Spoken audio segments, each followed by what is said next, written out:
Matagumpay ang sinagawang symposium ng mga tauhan ng Regional Police Community Affairs and Development Unit 2 sa ilalim ng pamumuno ni Police Captain Rubian J. Versida, Officer in Charge na may temang Cyberspace Safe, Street Safe Through Awareness Campaign sa University of Cagayan Valley, Tuguegarao City, Cagayan, kahapon ika-16 ng Setyembre taong kasalukuyan. Aktibong nakilahok ang mga estudyante ng College of Criminology kasama ang kanilang mga guro at faculty staff.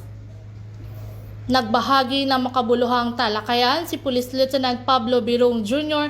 ng ITMS-2 tungkol sa cybercrime awareness at si Intelligence Officer 2 Rovina Litawa ng PIDEA Cagayan na nagbahagi rin ng kaalaman tungkol sa anti-illegal drugs awareness. We at the RPCADU aims to empower students and the community by conducting information dissemination in various schools and universities with the end goal of promoting safety and security, eliminating the incidents of crime.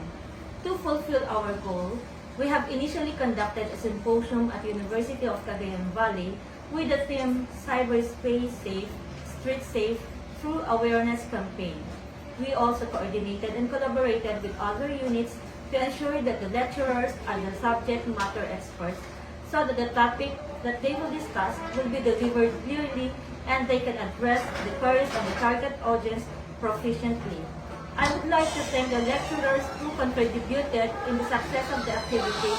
This symposium was successful, thus we are looking forward to continue this kind of activity targeting other schools and universities.